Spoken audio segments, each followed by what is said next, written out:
Thanks for tuning in, everybody.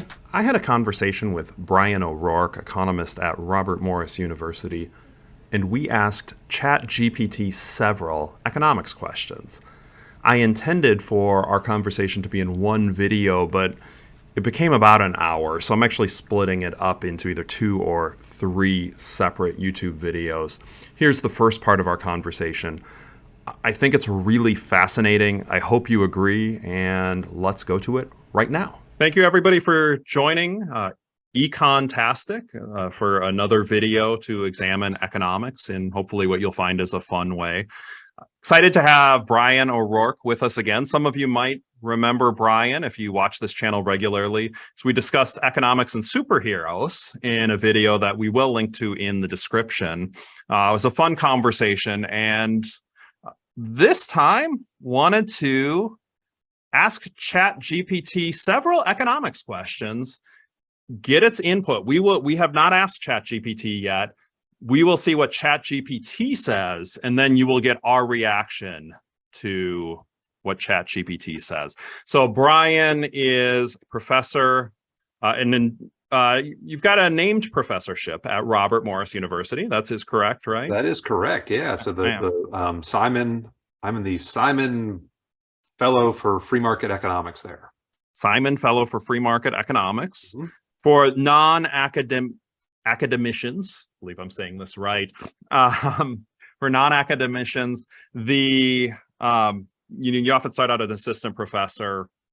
Most people, when you get tenure, you're often associate professor, and then there's another level that's full professor. But to get an endowed chair is pretty rare among the full professors who gets a specific named chair. So that's indicating that Brian has done a lot of good work, which we know that he has.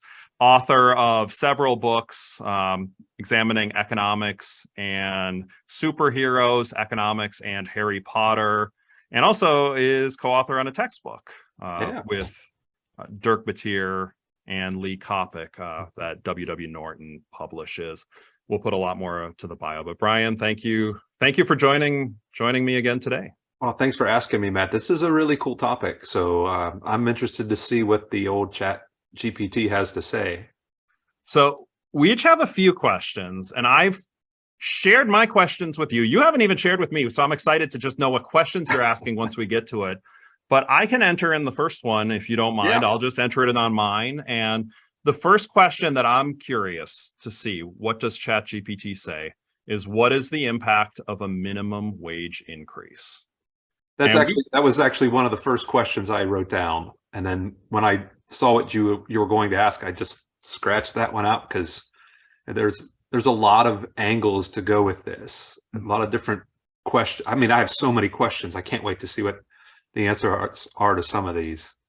So a minimum wage increase can have both positive and negative impacts depending on various factors such as the magnitude of the increase, the state of the economy, and the specific characteristics of the workforce. On the positive side, a minimum wage increase can improve the standard of living for low-wage workers and their families as they earn more money and can afford better housing, food, and other basic necessities. It can also reduce income inequality as low-wage workers are more likely to spend the additional income they earn, which can stimulate economic growth and create new job opportunities. There's more, but what's your first reaction on hearing that? My first instinct is to be a little bit incredulous with the rosy picture that's painted there by the disembodied ChatGPT. All of those are common things that are said about the minimum wage. But I guess I should reserve judgment here until I hear the bad stuff that I am guessing is going to be coming in the next paragraph. But at this point, it sounds as if it's reading a lot of David Card, and the minimum wage doesn't hurt that many people. But I'm not sure yet. I'm going to reserve judgment. Yeah, my first reaction is saying it can have positive and negative impacts. Overall, the impacts are negative. Could a few specific people be positive for? Yes, right? I mean, there's a few specific people who could be getting a slightly higher wage. for a short period of time. I'm generally pretty doubtful on the long-term positive benefits for any person, given there are so many employers, right? Let's say somebody has the capability of let's say somebody has a value to a firm of $20 an hour. So they would add $20 to a firm for each hour they work. So the firm could pay them anywhere up to $20 an hour. If the minimum wage is $7.25, maybe the firm pays them $11 to start. And if the minimum wage went up to 13, the firm would find it. Okay, we could pay them 13. So for a short period of time, right, that specific worker could be better off, or because they've gotten a short increase. I do find it tough to believe that, given the competitive marketplace, that if that person adds $20 of value to firms, that some other firm wouldn't hire them for a little bit closer to $20. Right. So in the long run, I mean, over a short period of time, yes. Over a long period of time, I would find that tough to believe. Earn more money and afford better food, housing, and other basic necessities. All right. So this is where I'm like, okay, just hold on a minute, ChatGPT. There are costs involved with this as well. I really want to know what it's going to say about the costs. Well, but they can only afford them if people are still working. Oh yeah, sure. And how many people, for the workers and their families, so few people earn the minimum wage that are not teenagers, that are main breadwinners for any given family, that I think this is painting way too rosy of a picture for it.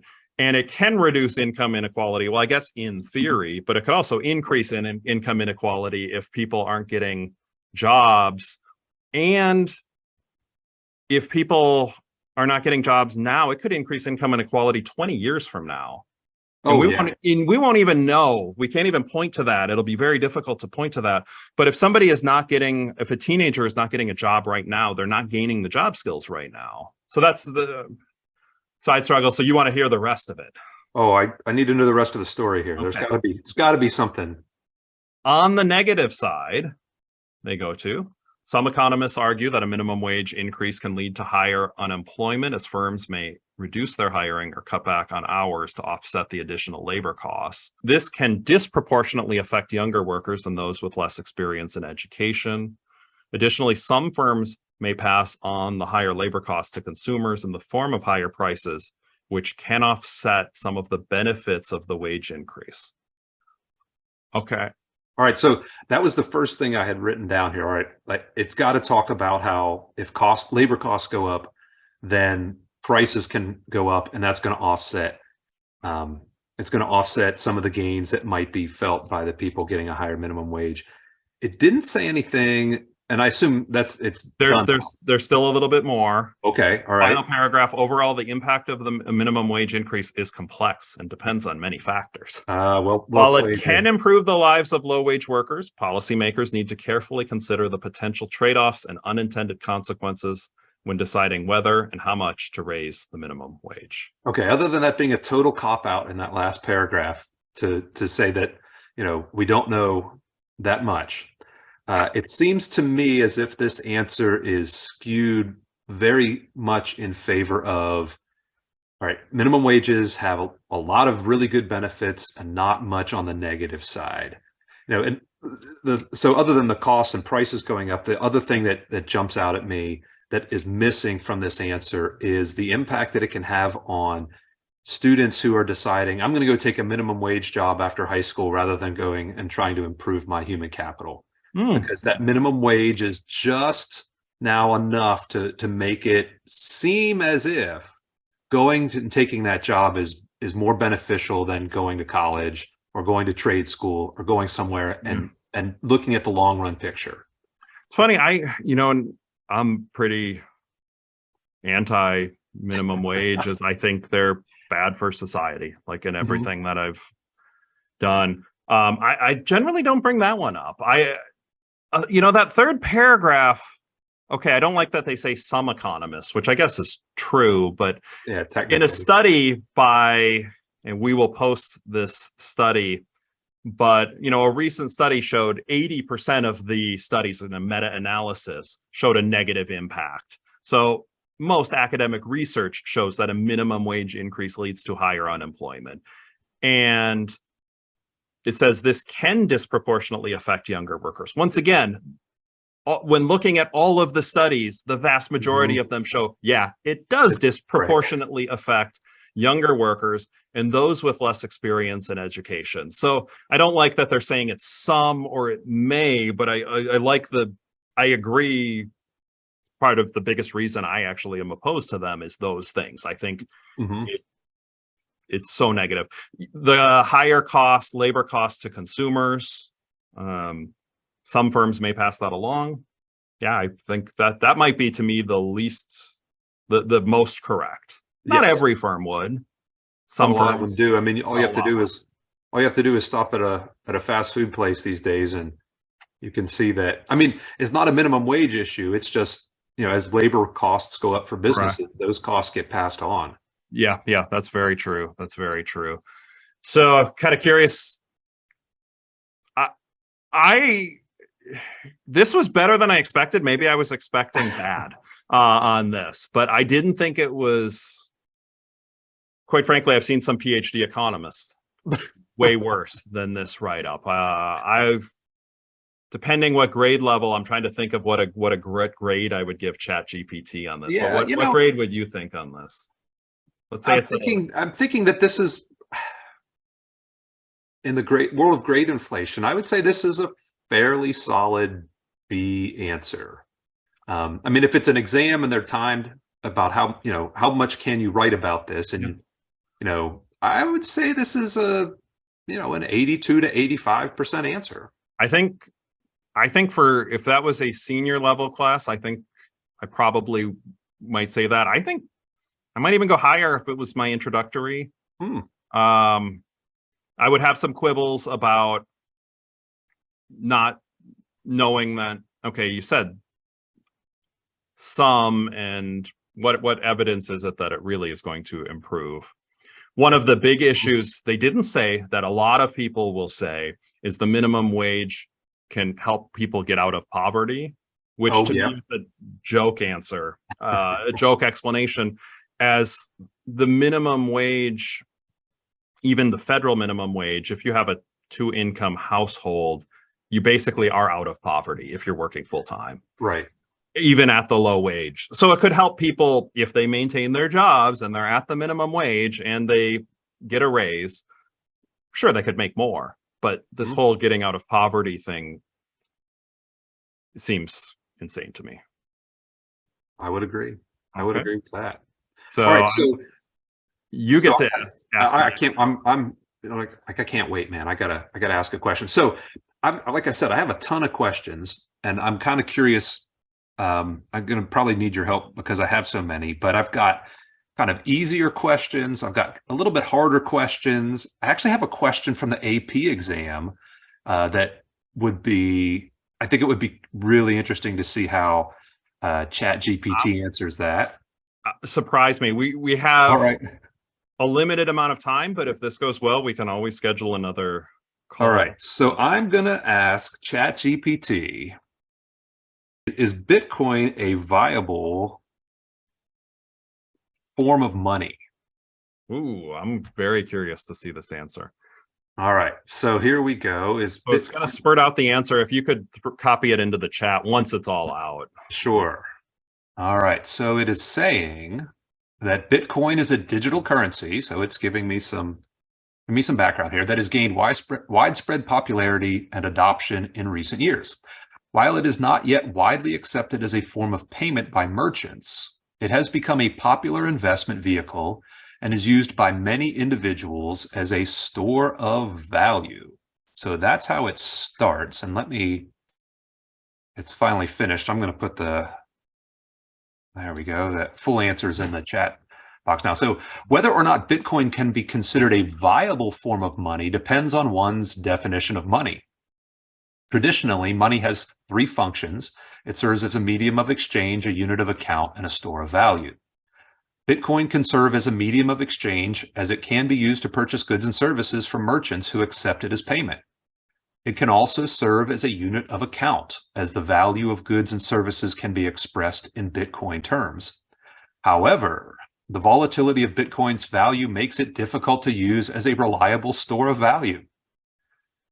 You want to, there's a couple of paragraphs left, but do you want to throw something out? Generally pretty impressed, to be honest. This is, yeah, I mean, like it hits on the kind of the traditional, what is money, right? Medium of exchange, unit of account, store of value. Typically what makes effective money, it's got to be portable, it's got to be divisible. They don't get into that yet. Maybe they will. I think it's hitting the idea of, it's correct. People aren't really accepting it as payment, but that doesn't mean something's not a currency, right? If I go to the local store, they're not taking the British pound, even though we know the British pound's a currency, right? It's just, it won't be accepted here. And I definitely agree in terms of the store of value, it is very volatile. Yeah, I think that's a really strong point in this answer. Targeting that aspect of what money is and noting how, if you're going to put your savings in Bitcoin, it may not be there tomorrow. I think that's an outstanding answer, really. Yeah. I was very impressed with what they said so far. Well, I think you'll like this bit, this next bit too. Furthermore, Bitcoin is not backed by a government or a central authority, and its value is determined by market demand rather than any intrinsic value. This makes it vulnerable to extreme price fluctuations, which can make it difficult to use as a stable medium of exchange or store of value. In conclusion, while Bitcoin has some characteristics of money and can be used as a medium of exchange, it is not yet widely accepted, and its volatility makes it a risky investment and a less reliable store of value compared to traditional forms of money such as fiat currencies. I mean, that's just an A answer. I mean, I don't know if it's I couldn't agree more, but it's an A answer. That's a really impressive. It understands some of the nuances. I've had discussions with individuals who don't quite understand Bitcoin, right? And tough to understand at first.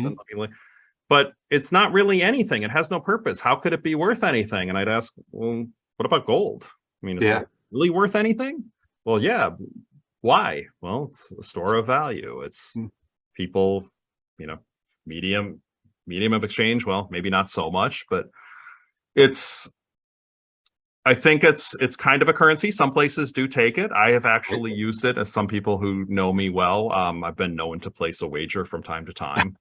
And so I've used it for a betting site once that took Bitcoin.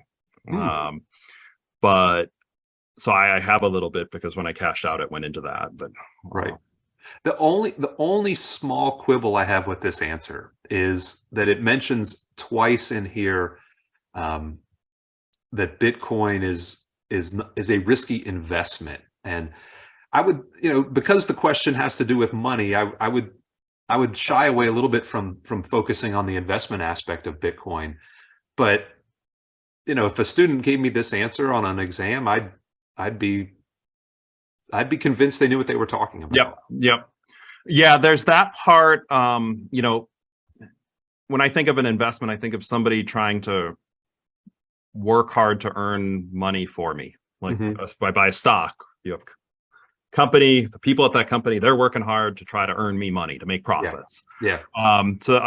I would agree. I don't think investment. They do say, furthermore, Bitcoin's not backed by a government or a central authority. Now here it depends what we define as backed. I mean, the US dollar is backed by the full faith and credit of the US government. But the value of the US dollar is not really backed by anything. It's backed by the fact that I think people will accept that in a week, a month, a year, and hopefully the inflation won't eat too much of it away. That's the reason I trust the dollar. It's not backed by gold like it used to be. Right. So that part implies, just a little clarification on that. But overall, I agree. Fantastic answer. Yeah. Thanks for watching to the end. As I mentioned, this is the first part of a few videos where Brian and I examined some responses from ChatGPT. I hope you found this fun. If you did, please click like and subscribe, and we'll see you in the next video.